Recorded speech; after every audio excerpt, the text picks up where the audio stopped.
is time for Around the 412 with Smitty and Tyler.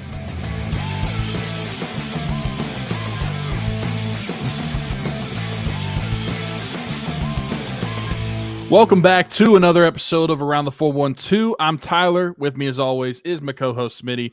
Go follow us on all of our social medias at Around the 412, whether that's X, TikTok, Instagram, Facebook, or Threads. Like Smitty said at the end of last show, why do we even mention Threads? If you still have Threads, you're probably a sociopath. But if you do, by all means, go follow us there. Also, go subscribe to our YouTube. Go check out some of the videos that we have on there. We got stuff that's not the podcast. We got podcast clips, and we have the actual podcast. Go give us a like, give us some love on YouTube. Go subscribe to the channel there. This is a Steelers show. OTAs are underway. We mentioned that last week when we were talking about Cam Hayward, that he was going to be missing OTAs. But yeah, OTAs are officially underway. So there's some more Steelers stuff to talk about, and not just that lull of draft to OTAs to fall camp. And then, the season is starting to feel like more like football. It's not quite there yet. Training camp is definitely where it's definitely amps up some more, but actually having practices again, you start to get that smell in the air. You start to get that tingle of football season. Yeah, it's just one of the boxes to check as we get close to the season. It's football in shorts right now. But it's cool to, kind of see where guys are lining up and what type of shape they're in. Like, that's what this is for. Mm-hmm. Getting guys that haven't been here acclimated, whether that's rookies or free agents. Heck, I think like this OTAs, there's probably more buzz just because of like Arthur Smith now, a new offense being installed. Friend of the show, our boy Pat Freiermuth, very excited about Arthur Smith's offense. And I think for good reason. Everybody likes to make a joke about Kyle Pitts in Atlanta and like the second most targets on the team last year, only behind Drake London. Like, it's not like Kyle Pitts wasn't being utilized. And I think if you told Pat he's going to be second on the team in targets this year, you're going to get a big smile out of him. So I think he's very excited about the way that he's going to be used. And, very early in OTAs here, the way they're moving him around as well. We're talking about the Steelers search for a wide receiver. Pat's been lining up on the outside like a wide receiver at times, which is what Kyle Pitts was doing in Atlanta. So that's very possible that we see that play out. We got a ton of questions to get to, 11, in fact, from our social medias. But I wanted to ask you before we dive into those, because those are probably going to take from that point until the rest of the show, honestly, to get through. Is there anything specifically that you are looking forward to as OTAs are, a week down because now we get the long weekend before Memorial Day. But we're going to have 3 more days, Tuesday through Thursday next week. Is there a point, and we can throw, I guess, mandatory mini camp into this as well, before training camp, just the entire process before? Is there something that you're looking forward to? I'm really curious of how they are shaping out the secondary. I mean, it seems like they've gotten some guys. Got some questions about that. Yeah, it seems like they've gotten some guys in position. So you're trying to get a better idea of like what the secondary is going to look like, at least of where people are going to be lining up. And then the one that may be like an obvious or cliche answer to me, but I'm genuinely curious about it, is obviously the Steelers are probably looking at it going into season, and not really probably. They're looking at it going into the season that Russell Wilson is going to be their starter.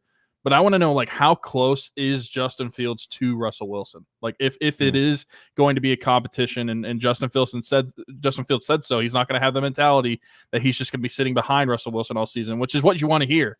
I know there's probably some people that had to probably took offense to that, but it's like, you want your backup to be competing to be the starter every single week. So yeah, absolutely, sign me up for more of that. But I am genuinely curious, and maybe you don't see a ton of it in OTAs, and it might not be until training camp where you actually get this answer. But I want to know, how close is Justin Fields to Russell Wilson in terms of his ability to run this offense, in terms of arm talent, in terms of vision. I want to know, is this something that we could see mid-season as a possibility for him to take over the offense if Russell Wilson struggles, or if he just ends up being better than Russell Wilson at some point during the season? I'm very curious to see how that plays out, because you have two quarterbacks that have been starters. They were both starters last season, and now at least one of them has to be the backup. And so I'm very curious to see what it's going to be like for Justin Fields to push for that starting job like he's going to all season long, how close the job actually is, because the future is still unclear as far as quarterback goes, even though we had such a huge shift in our quarterback room. Shout out to Kyle Allen, by the way, not mentioning him and giving him some love.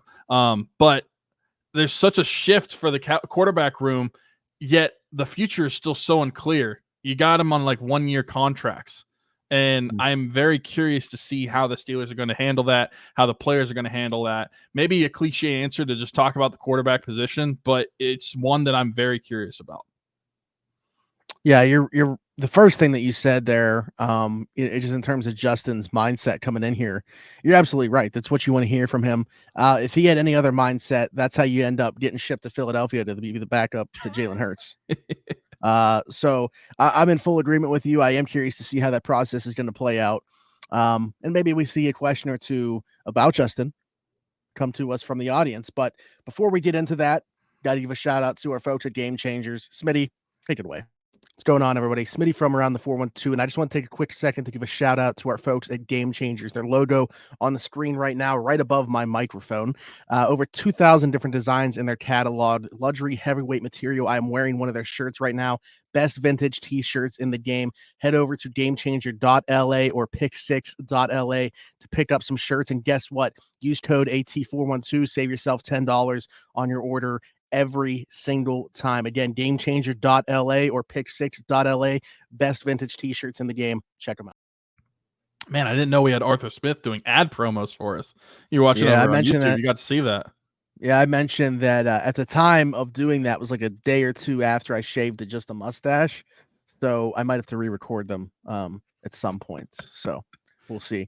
But as I mentioned, we can get into some questions now because we got like a dozen or so, because there's been a couple, actually another one or two that have come in since we started recording. So we'll get into them, and hopefully we can get through all of them. I'm just going to go in the order that they show me in the replies, so you can thank the X algorithm for being at the top or at the bottom here. Matt asks, which player will have the biggest impact on the team this season? Can be a rookie, vet, or new acquisition. All right, Matt, TJ Watt. There you go. No, I want to go a little bit different. I'll be honest, and I think that this is possible just in terms of the difference from 1 year to the next. Patrick Queen. I just think when you talk about the difference that he's going to make at this, the second and third level of the field for this defense, they haven't had a player like this. And I when you're talking about the Steelers and middle linebackers, we always do it. We're going back a decade to when the Steelers drafted Ryan Shazier, but they have not been able to replace that guy in the middle for so long. They've tried. Not for lack of effort, but they haven't done it. I feel like they've finally found that guy. Great athlete, sideline to sideline. Also, what he does in coverage, can play man, can carry tight ends up the seam, can cover running backs in the flat, understands, route concepts and when to pass off coverage to the third level. I just think that what he's going to do beyond that front, the Steelers defensive front at the second two levels, is just going to totally change the game. It's going to, I don't think people are really thinking about what he's going to do for the secondary a whole lot, but I think that they should be. We're talking about Minkah Fitzpatrick and trying to get him back to being his playmaking self in 2024. I think the addition of Patrick Queen is going to do a lot of that. So I'm going to say Patrick Queen is the biggest difference from 2023 to 2024. I know that I'm changing the answer a little bit just because I think otherwise the easy answer here is TJ Watt.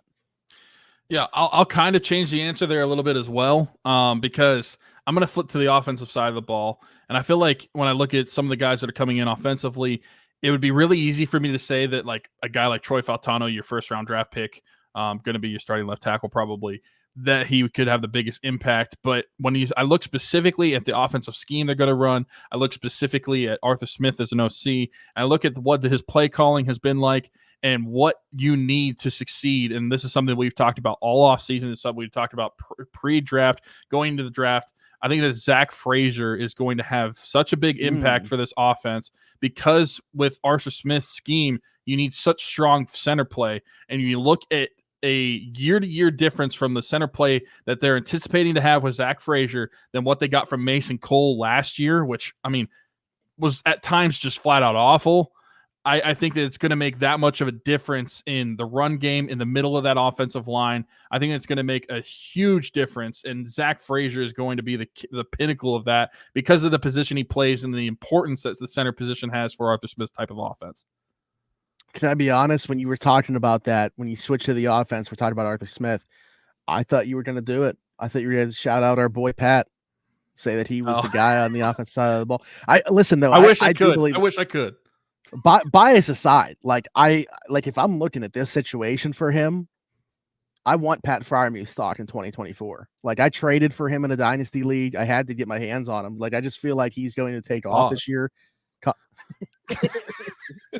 Contract year, like everything just lines up, I think, for him to have a huge year. Contract year, Arthur Smith's offense. They didn't, address the wide receiver situation in a big way. Went out and got a bunch of fringe guys and then drafted Roman Wilson. So I feel like everything kind of lines up for Pat to have a huge year this year. And I'm very excited about it. I know he's very excited about it. Arthur Smith's offense as well. So I thought that's the direction you were going to go, but I like the Zach Frazier shout as well. Okay, the next one. Speaking of wide receiver, Steelers Standard says, will Sleepy Khan ever make a move for a wide receiver? Sleepy Khan is outrageous. When you look at what Omar Khan has done as a Steelers GM in 2 seasons, Sleepy Khan is an outrageous take to have right now. I know that I'm in a group chat with this person. Actually, I know that they're messing around, but I know too, but that's so funny. Yeah. I think this is just a guess at this point because, the last thing that I've heard with a receiver, of course, by the way, last week, one day after we record, I get a text about the Steelers reaching out to Michael Thomas. I'm like, seriously? Like, this couldn't happen 24 hours prior? It's funny, though. So that goes back. Let's briefly touch on this, I guess, because we talked about it last week. When DJ Chark signed, I reached out to somebody that covers the league and said, hey, like, what's going on with the Steelers and receiver? Like, they had interest in Tyler Boyd, beginning of free agency, put out an offer to him. They wanted to bring in Mike Williams for a visit, but obviously he didn't get outside of the Jets facility. He just signed there once he went to visit. Mm-hmm. And then, that was it. They try, obviously, the trade market, but in terms of guys that they didn't have to give up a draft pick for, they were showing no interest in receivers, really.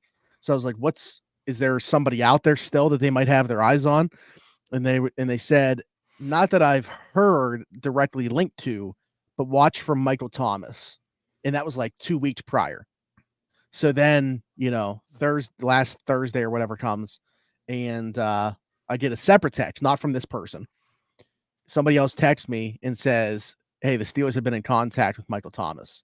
And I'm like, oh, man, if I could have if I would have put that out there a couple weeks ago, tried to get ahead of this, I would have looked like a genius. I still think I was the first one to put out about them having contact with Michael Thomas. But by the way, people were questioning that as well, asking source question mark. Sources. Who are you? Yeah, all that good stuff, the typical stuff, which at this point I just find funny. But that doesn't move the needle for me in a big way. I do think that he is a better player, assuming he's able to stay healthy, than Van Jefferson is. He is a guy that can play inside and outside. More of a name at this point in his career, though, than anything else. Back to the question, though.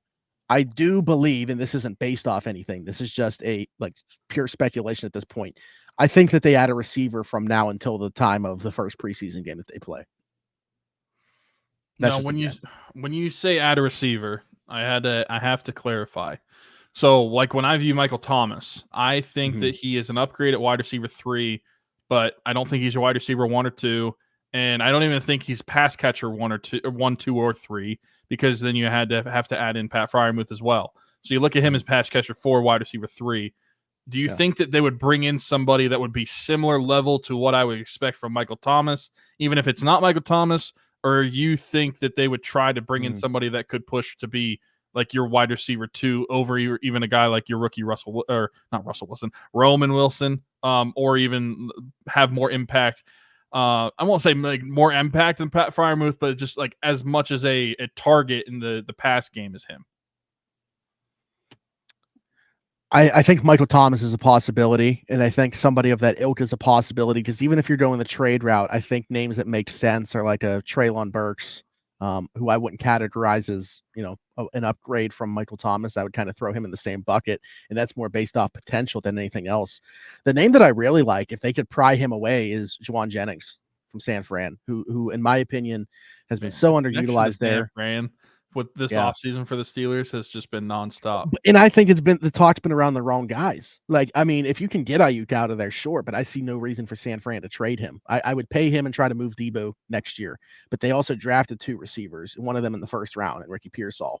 So if they're moving a wide receiver, to me, it should be Jennings, and I would have all the interest in the world if I was the Steelers and Jennings. Best blocking receiver in the NFL, a big slot, like he can play in the slot. I'll be curious to see, what that transition is like to the outside, but he can definitely block on the perimeter. I'm curious to see how the route tree looks out there if Roman Wilson has to strictly be a slot. I think he makes sense. Something's got to give with the Texans wide receiving core. They've added so many receivers. If it is like a John Mechie or something, and you're talking about a day 3 pick, probably a swing worth taking, in my opinion, for a guy like that. The biggest fish that I could see at this point, like I'm not buying into the, post June 1 DK Metcalf or Tyler Lockett talk or anything with the 49ers guys really out at this point, those top guys for the 49ers. Maybe the Cortland Sutton talk heats back up, if he doesn't show up for any of OTAs and mandatory camp and we get closer to training camp. And then the last one that I'll say, and, I don't know if this one's been talked about a lot. I know that I mentioned a connection with him is Darius Slayton of the Giants, a team that has also been adding a ton of pass catchers. He wants more guaranteed money on his deal as well. And I'm not necessarily interested in giving him, like throwing money at Darius Slayton or giving him a long-term deal. But I do think it is possible to pry him out of there without giving up a significant asset. So I would keep him on the radar as well.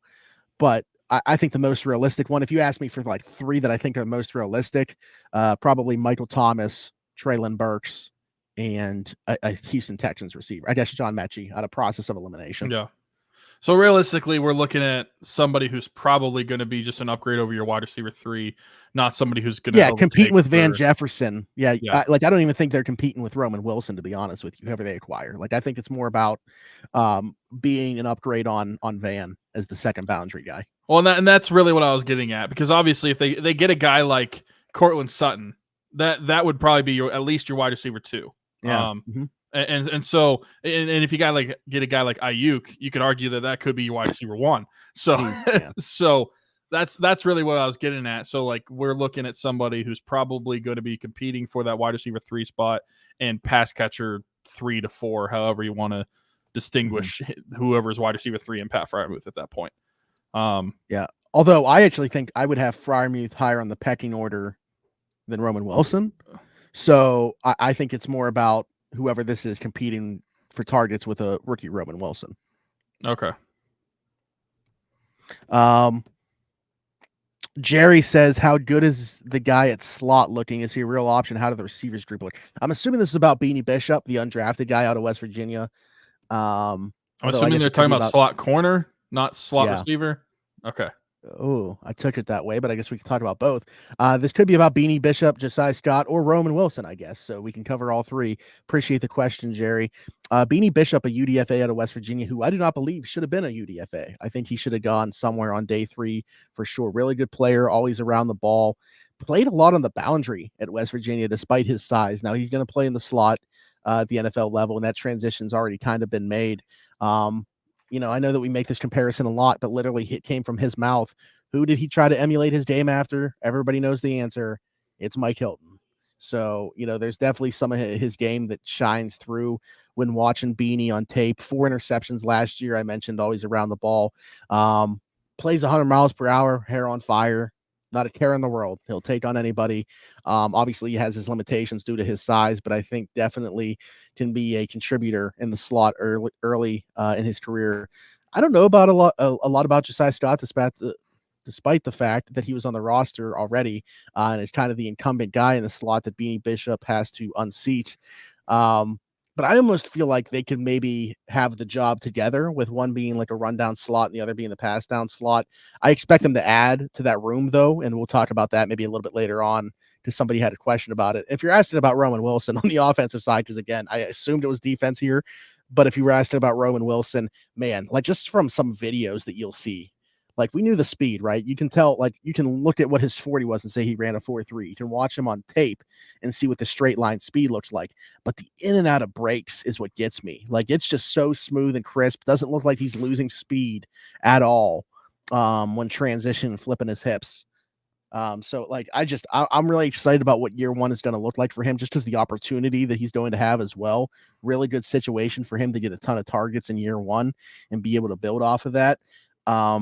They need him to be a contributor. I mean, like, there's no way else that this can go where it's going to be a disaster for the pass catching group. So, yeah, I'm excited for year one, Roman Wilson. I think that he has one of the more intriguing situations for rookie wide receivers around the league.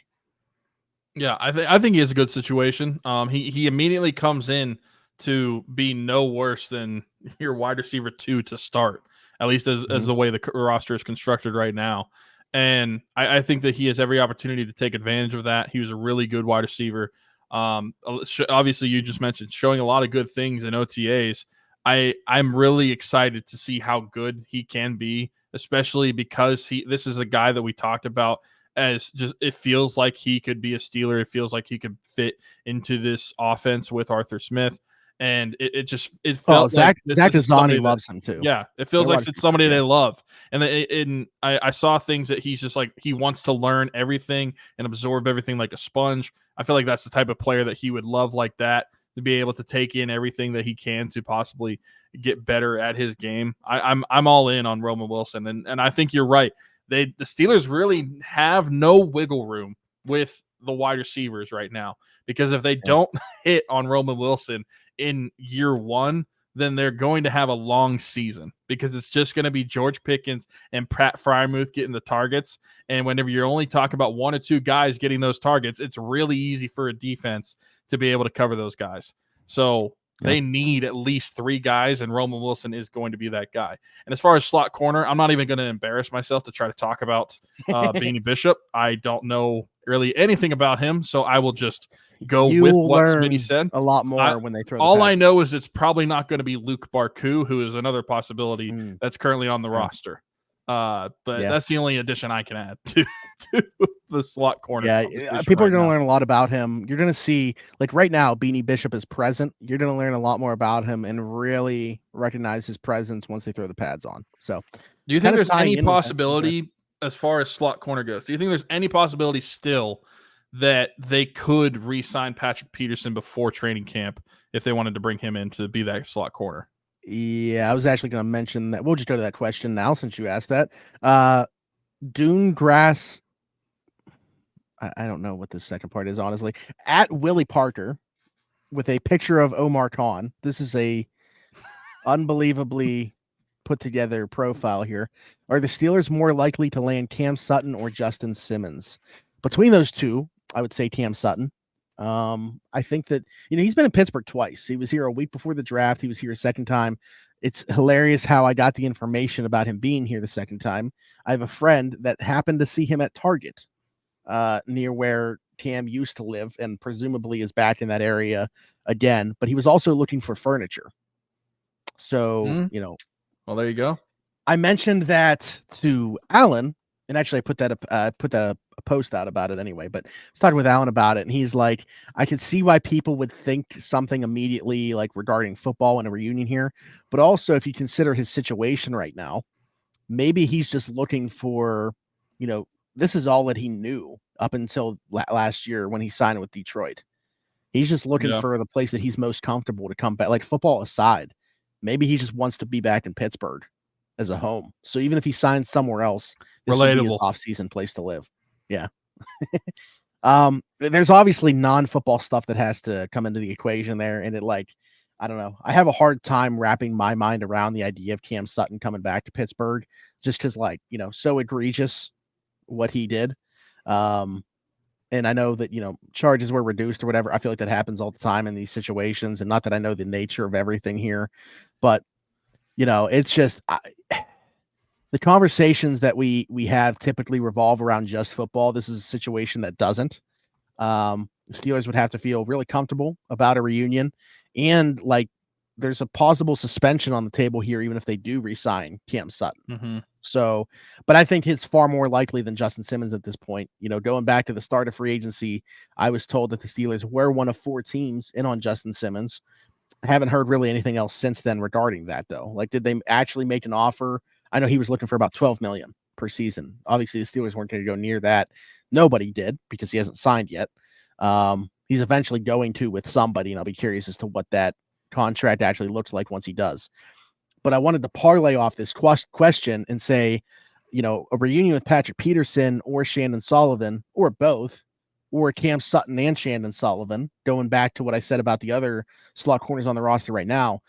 If you give me Shannon Sullivan as the rundown slot and Cam Sutton as the pass down slot, I think together those 2 guys can do one job really well. Mm-hmm. Like Cam Sutton as a pass down slot as a pass down nickel to me was the best role that he's played in the NFL. I think why it didn't go well in Detroit and at times in Pittsburgh was because they were asking him to do something outside of that. Go and play on the boundary and just be that as an outside corner. I just don't think that was suited for him. I think he's best as a pass down nickel. And if you have him come in and do that, and you have Shannon Sullivan, who I thought was a really good rundown nickel last year for the Steelers, come together to do one job, I think you can find your solution that you were looking for. You're just having multiple guys to do it. Yeah. Yeah, it'll be interesting to see what they do with the nickel position. I can't imagine it just staying the same way it is right now for OTAs until we get to the rest of the season. I imagine they try to at least bring in one more person, whether that is Patrick Peterson, whether it is Cam Sutton. And I always hate bringing up like this side of it too, because it's so like taboo to talk about, but like it's like one of those things where whether you like it or not, if your team's not going to sign him, someone might. Like someone else is going to. Yeah. And so whether you agree with that or not, as far as from a football perspective, if it makes the team better, then that's an easy decision to be made. I mean, there's other examples, right? But like Kareem Hunt, the Chiefs got rid of a really good running back for something that he did off the field, and Cleveland benefited from that because they didn't care. Like how many and other teams could have done the same thing, but it was like Kansas City felt like they couldn't take the backlash for keeping him, but somebody else signed him anyway. Like so, taking the moral high ground doesn't work out for football. And it's a little different because it was a trade, but like Deshaun Watson, speaking of Cleveland again, like if you're going to bring up that, the Texans were not going to keep him, but somebody was going to take him. I know a lot of Steeler fans wanted them. And if you say you didn't, you're a liar because I know a lot of you did. But that's just the touchiness around that sort of stuff. But I know they got to bring in somebody. I feel like, but I'm excited to see what Beanie Bishop can do because I just learned about him. I don't think they should, completely block these guys from carving out roles for themselves. And Jason says, how are you feeling about the secondary as of right now? I feel good about the safety group for sure. I think Deshaun Elliott is going to really surprise people. I think he's a better player than the reaction that he got when the Steelers signed him. And I also think he's a guy that can wear a lot of different hats. And hopefully the Steelers can finally do the 3 safety set stuff that they want to do. Like we're talking about, slot corners. I think that they want to use 3 safeties in the nickel looks a lot. So we could see, Deshaun Elliott go and play in the slot, which is a position that he's familiar with. We could see Minka play in the slot, which he did at times last year. So, they're going to get creative on the back end. I feel really good about that group. How could anybody not feel really good about Joey Porter Jr. based off what he did in year 1, adding somewhere between 5 to 7 pounds of muscle from year 1 to year 2 as well. He looks like aesthetically, physically really good. Like he is definitely bulked up, looks the part of a guy that's ready to take another leap in year 2.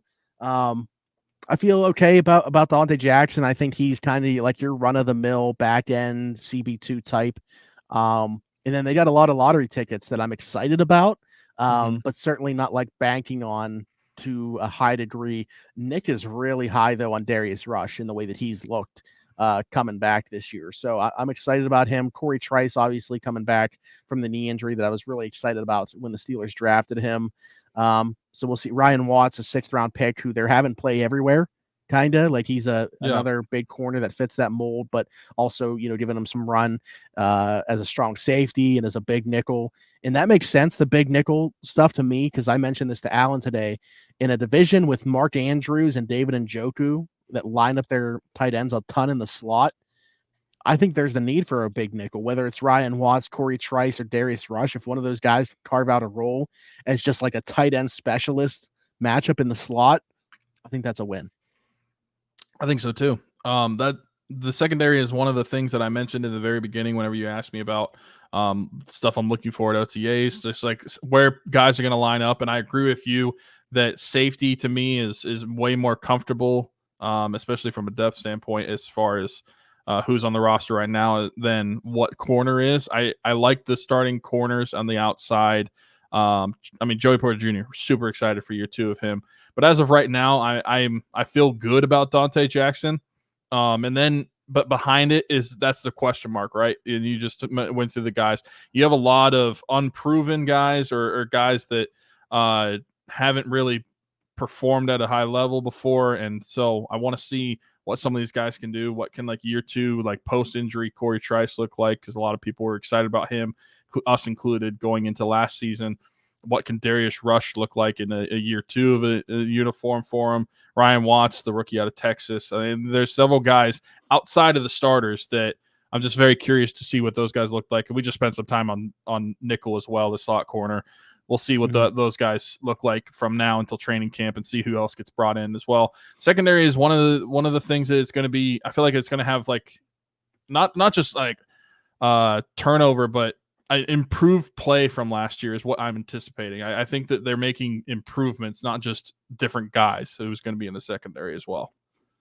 Yeah, it's also a numbers game. Like, you got to be asking yourself, we're naming all these guys, how many of them are actually going to make the cut? Speaking of the cut, Smitty from around the 412 here, and while I may not have much hair, the hair that I do have will not be cut by anybody besides Keek at Keek's Barbershop. My friend Christian Circle, been with us since day one. Keek's Barbershop, located 401 Burkitch Way, Suite 2 in Beaver, PA. Download the app, The Cut. Book an appointment with Christian today, or you can do walk-in with Tony or Ashley. But again, Keek's Barbershop, 401 Burkitch Way, Suite 2 in Beaver, PA. Go check them out. Old school vibe in there. Absolutely love it. Cannot recommend them enough. Wouldn't go anywhere else. Maybe I'll see you there. I'm getting so good at those transitions. Keats Barbershop, 401 Burkitch Way, Suite 2 in Beaver, PA. But yeah, I don't know how many DBs they're going to keep. So it's going to be interesting to see that battle in the slot, specifically just because do they even keep both of the guys that are that look like they're battling for a starting job right now? Like right now, Josiah Scott is the slot corner number 1. I would not be surprised if he doesn't make the 53-man roster in any way, shape, or form. So that'll be interesting to see how that plays out. You asked about the Russ Fields thing, and Matt here is interested in that as well. Matt Sable says, does Russ get dealt if Fields surpasses him before the trade deadline?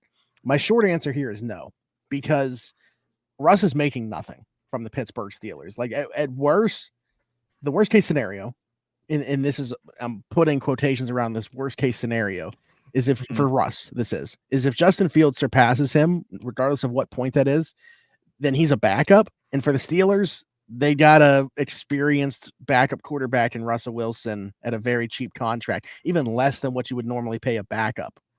So I just don't see any world. They have had too many years in recent memory where they've needed 2, even 3 quarterbacks throughout the course of a season for me to feel confident in saying that they would ever deal him. Like, he would have to make it very ugly behind the scenes yeah, to get dealt at some point. And I think that goes for either of them. Yeah. Somebody in the Russell Wilson camp making it very ugly, because again, the Steelers have just seen this go south at the quarterback position too much recently to not have as many darts as possible on this roster. So I think that they envision a world where these guys just all have a healthy competition. You throw the football out there, who comes out of this the best, and whoever doesn't win the starting job, you got a very high-end backup behind them. So I don't know. I don't see a world where either one of these guys get dealt, though. I don't either, because after that, whichever one you deal, you really feel comfortable in a pinch if you have to go to Kyle Allen as your starter.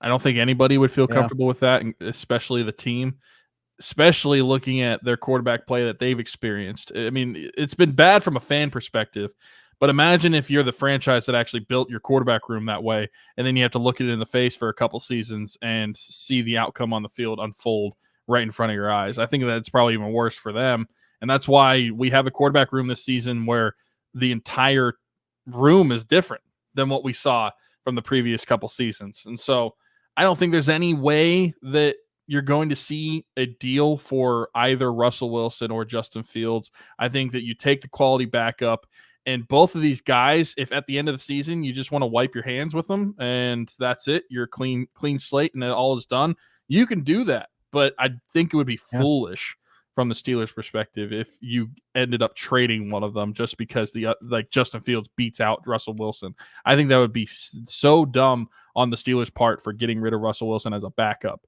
if that's the case. Yeah, this quarterback room is costing you nothing. So, I would keep him around as insurance, even if for whatever reason, Justin Fields ends up winning the job. Ivan says, Michael Thomas talk's still ongoing. This question actually came in once we started recording, which is funny. So we kind of touched on this already. I don't know. I should reach back out and just say, hey, anything on this lately? Because I haven't heard anything since that original point of contact. To me, and this again, I'll preface by saying this isn't what I've heard. This is now just complete speculation, I guess, on my part, is they're going to wait this out. I don't think that he's their top priority. I think that they would rather trade for somebody.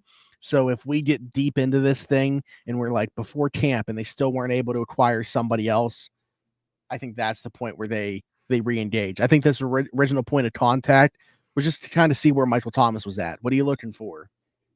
Try to gauge maybe interest from other teams. Like, hey, are you talking to other teams? I don't know that he would give away that information. He would probably say, yeah, I got like 10 teams trying to sign me right now. But, not knowing how that entire process goes from the player side, more so from the other side for me. I'm just trying to think of what, that original point of contact from the Steelers to Michael Thomas would have looked like. But I know that they have shown some level of interest. Will anything come of it? I don't know. I mean, if I'm Michael Thomas, I probably would have asked, what percentage of routes are slants? Because I need to fit in here. Yeah.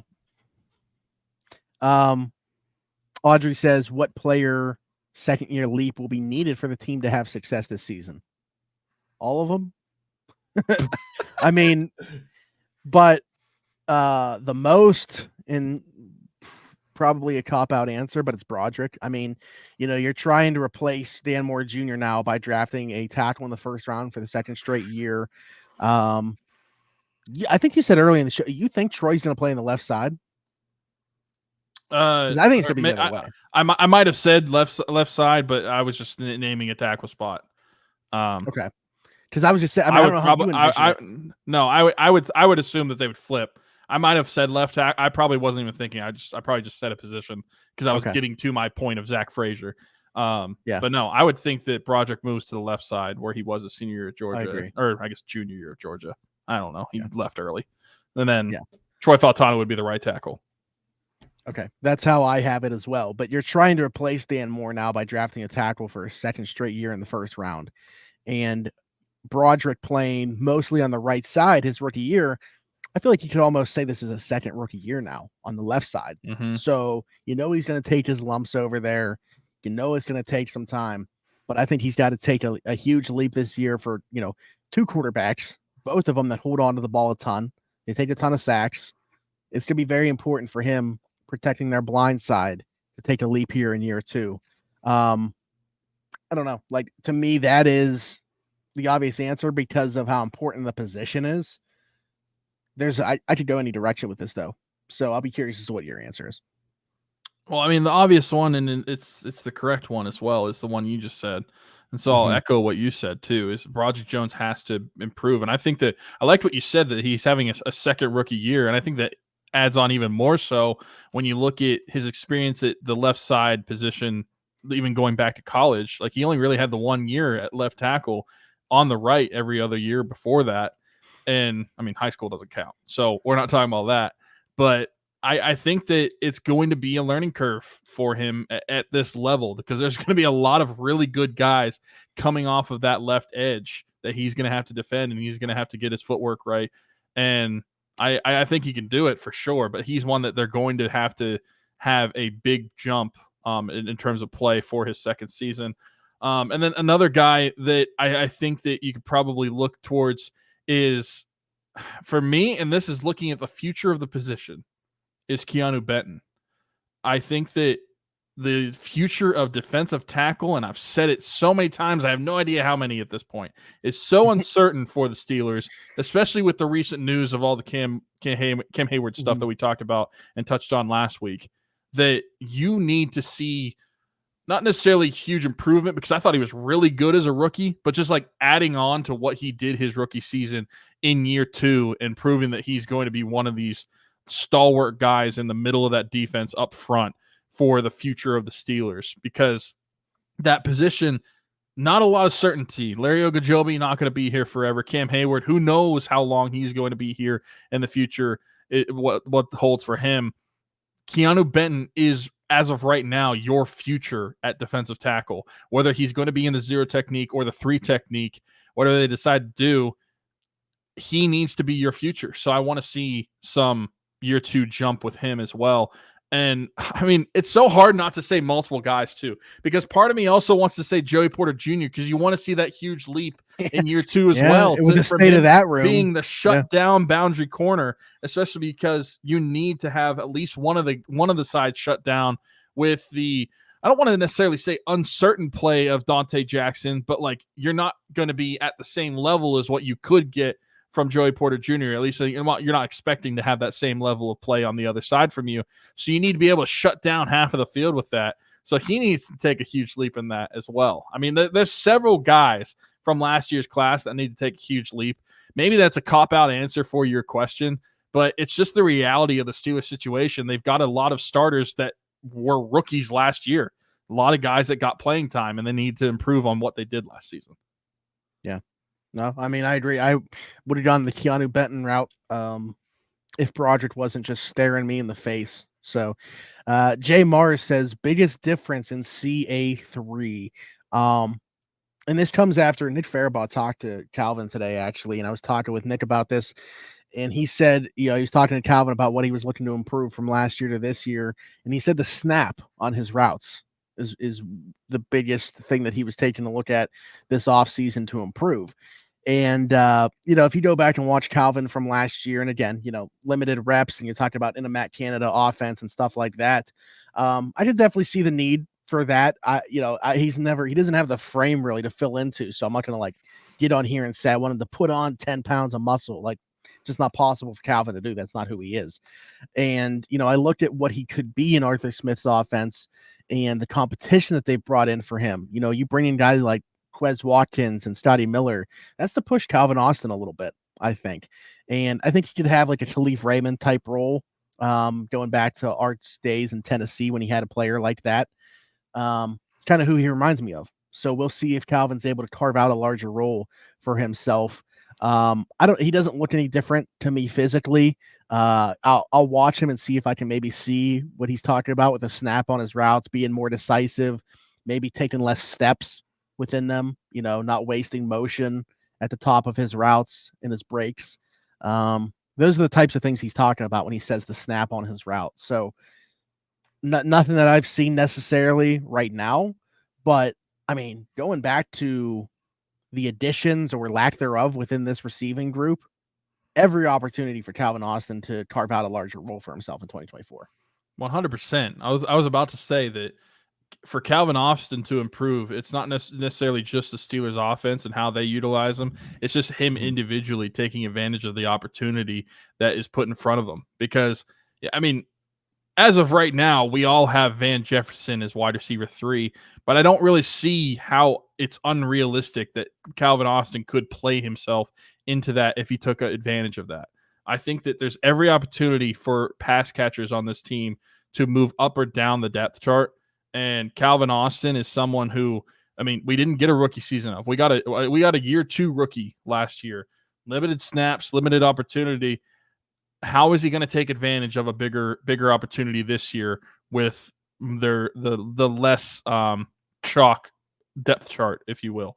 I'm curious to see how it's going to go.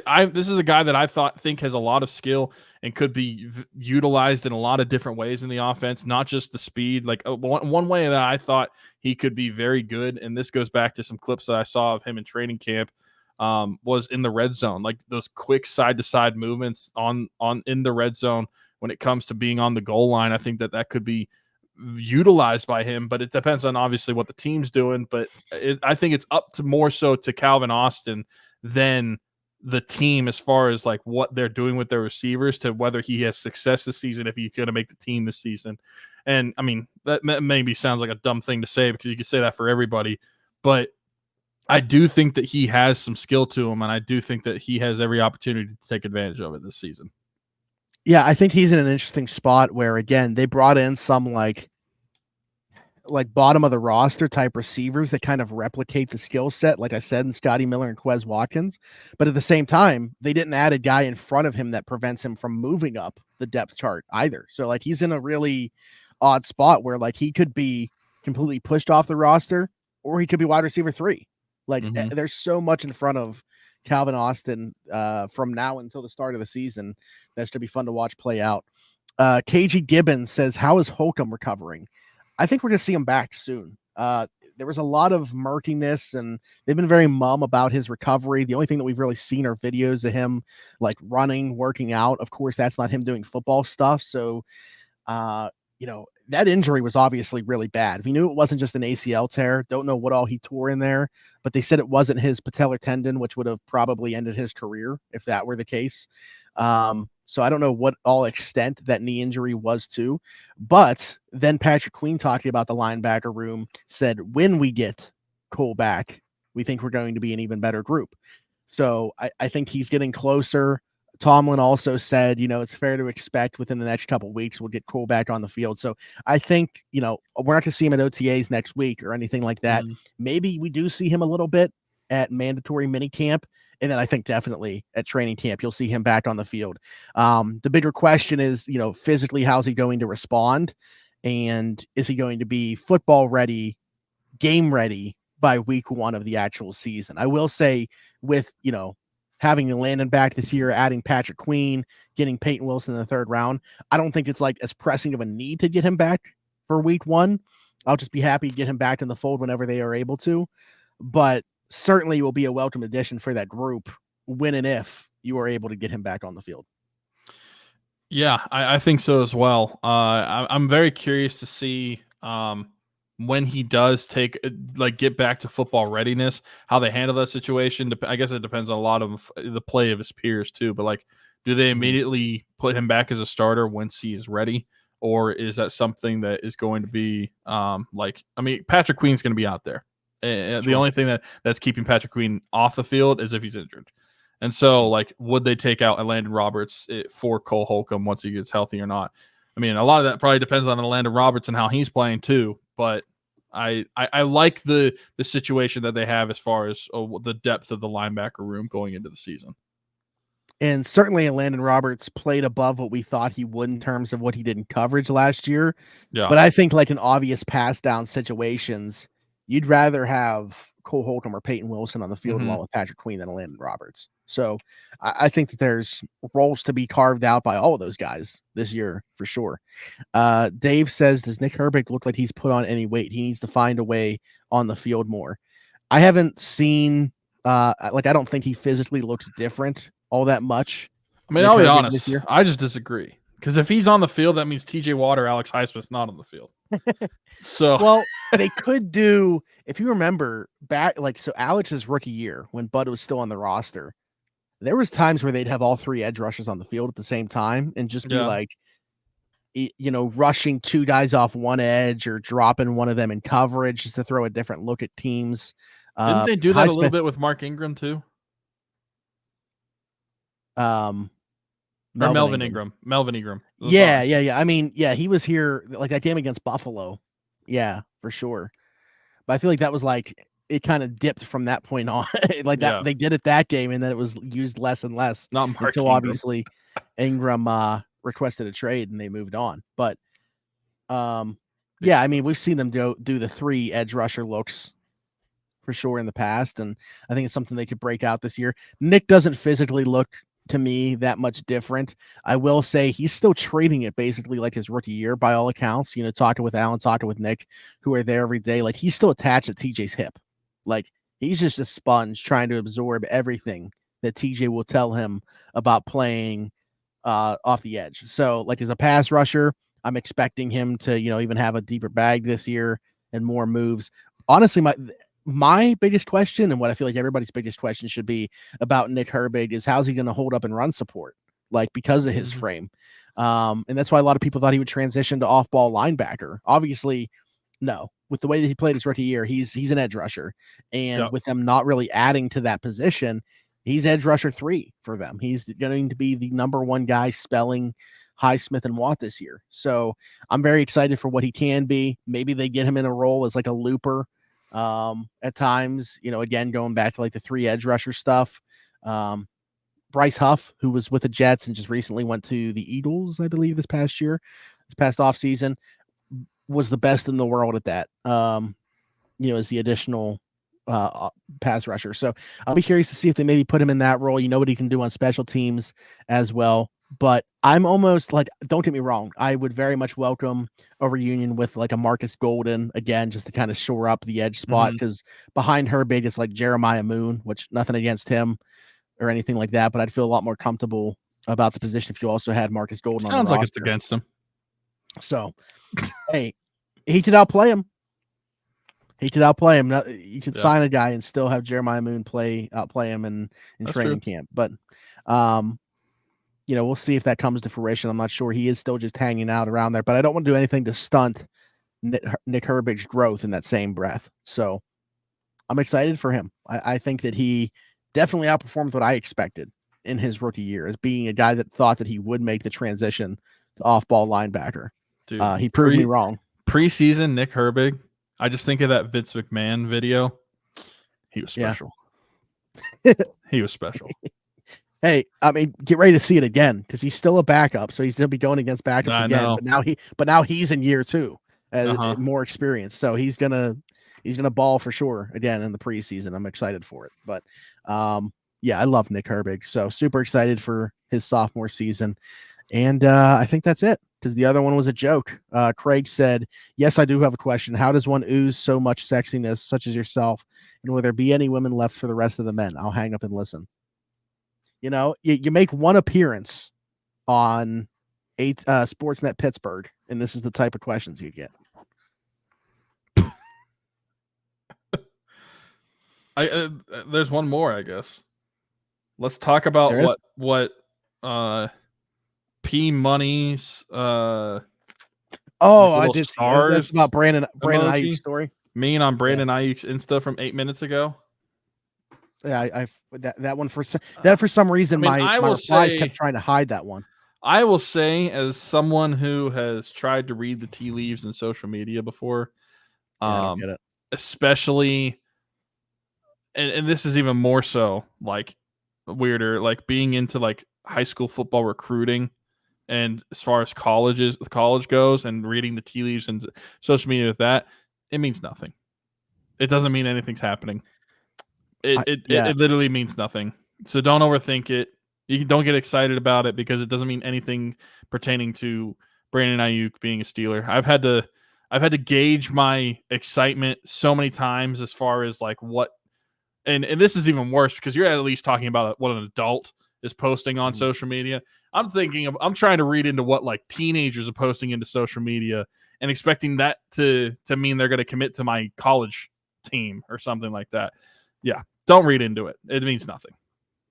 I don't know what it means. You seem pretty confident that it means nothing. I have no clue if it means anything because I don't know what it means. It means nothing as far as him being a Steeler. I'll say that. Okay. It means nothing. All right. It might mean something between the two of them. They may not understand something. It might be some sort of lingo they have. But as far as Brandon Ayuk being a Pittsburgh Steeler, I can guarantee you Omar Khan is not looking at that emoji and be like, damn, now I got to do it. It'd be funny if, like, immediately when we stopped recording this, got a notification. Omar Khan sees emoji and make trade. Mm-hmm. You know what would be good juju for people? This is how we make Brandon Ayuk a Pittsburgh Steeler. You go to the link in the description, Everything Custom Designs, and you buy an Around the 412 t-shirt. Black, gray, white, whichever one you want. You can get it right there. $20. That includes the shipping for it. Our friend Haley Wagner, small business. But you know what? I'll let somebody else tell you about it. Need a custom t-shirt, hoodie, tumbler?